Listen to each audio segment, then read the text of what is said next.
So it's almost October, which means it is time to get everything ready for Halloween. So what we're going to be doing today is we are going to be painting candlesticks, but we're going to be painting them with wax.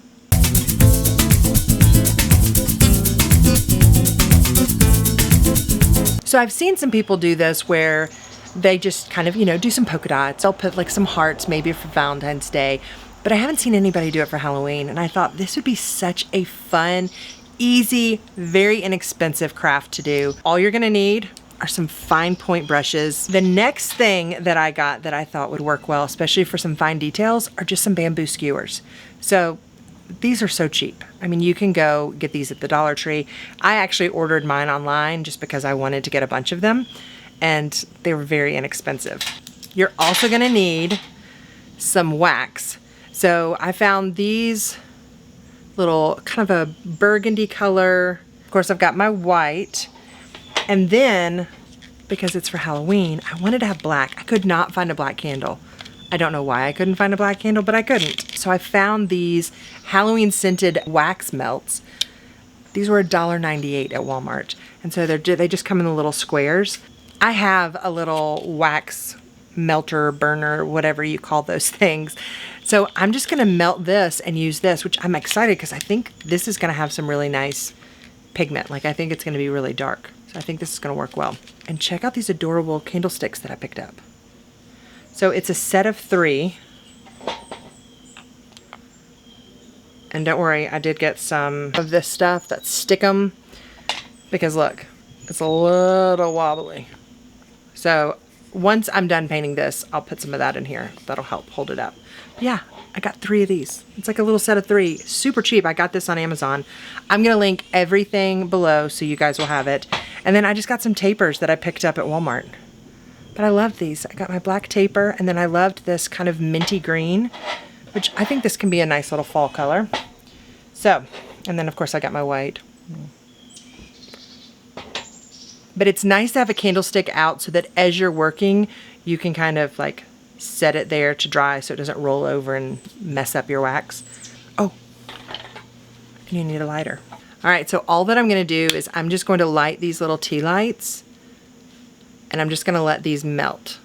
So this was actually a set of tea lights that I got from Walmart, and I liked it because I could get the kind of maroon color as well as the white. So it was a twofer. But guys, you could go to the Goodwill, you could go to the Dollar Tree.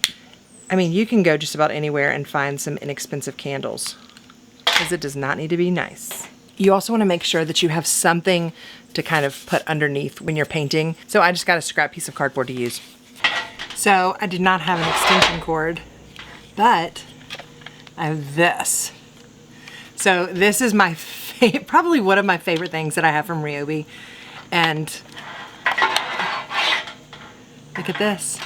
I can charge things outside. So what I love about this power bank is I actually charge this and then charge the batteries and take this on road trips with us. So devices and all that stuff, I don't ever have to worry about them losing battery while we're on the road. And it's got a little flashlight, which is kind of cool. But I was just sitting there thinking, man, I don't know where any of my extension cords are, and I've got to have this candle warmer going. Ryobi to the rescue. I love it. And this is not sponsored. I just really love Ryobi products. I'm gonna show y'all how I made 3 different types of Halloween candles. I've got my crime scene candle, my ghost candle, and my spooky eye candle. So I'm gonna show you guys how I made my spooky eyes. And this is the best way that I have found to do it, is using a Q-tip. So all you have to do is dip your Q-tip into the wax and then just place a little dot. Before you move on to your next eye, you need to make sure that it dries a little bit. Otherwise, when you turn it, it's going to start to run down the candle. I'm just going to take my Q-tip, dip it in, and just next to it, make another eye. All right, so you can see right here that these are a mess. These are terrible. Like, I did not do a good job on these at all. But what I love about this is just let this harden just the tiniest bit and then just remove it. Just take it off and start over.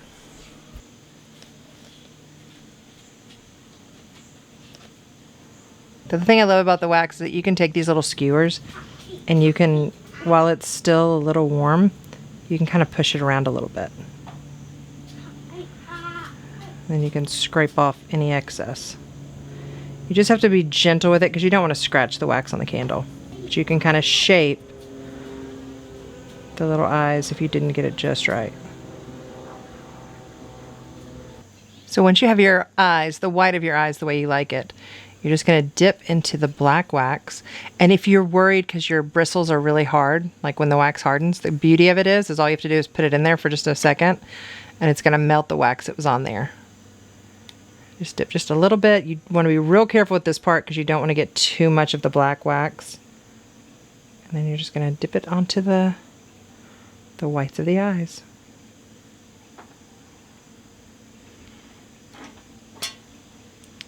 And there you have it. Some little spooky eyes. And so I'm just going to keep staggering these and just put them all the way down my candle. So my next candle is this mint colored candle. I'm actually going to make some little ghosts on this one. So I'm just going to take a Q-tip again and just dip this into the white wax. And I'm just going to start with just like a little upside down U. So see right here, I just kind of did like a little upside down U. And you just kind of extend that line going down.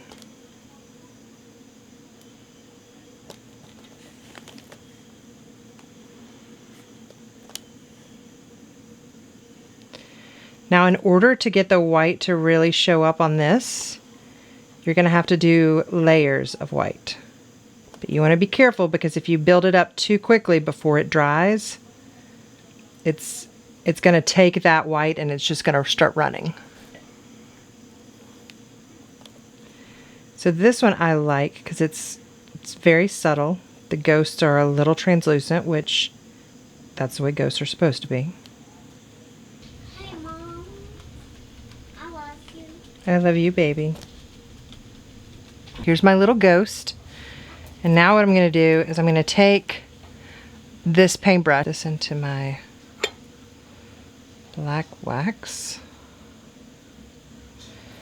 I'm just going to put a little tiny dot for that eye. And there he is. There's my little ghost. So I'm just going to continue working all the way around. I'm going to stagger my ghost up and down my little taper. All right, for my next candle, my crime scene candle, you're just going to take a white tapered candle and then make sure that you've got your red tea candle all melted. And then I'm actually going to blow out the flame. And then you've got to work quickly. And all you're going to do is start at the top and start to pour it down. And just let it spin a little bit.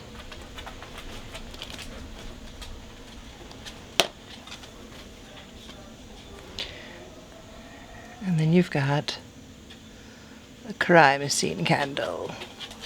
Super simple. Here they are. My spooky, spooky candles. Got my ghosts in the back, and my creepy eyeballs, and my crime scene candle. Okay, so I'm kind of obsessed with these now. These are so much fun to make. Let me know in the comments if y'all have any suggestions for other patterns that I should do. Also, how fun would this be to like do with your friends? Have your friends over, have some nice hors d'oeuvres, have all the candles out lit, and everybody just sits around making their own candles. That'd be so much fun. So guys, let me know if you try this. I think you're gonna love it. Also, if you haven't had a chance, give this video a thumbs up. Be sure to subscribe. Leave comments. You know, I love reading y'all's comments. I love interacting with y'all. Y'all are the best. All right, guys, go out, make sure you have yourself a little me time, and I'll see y'all next time. Bye.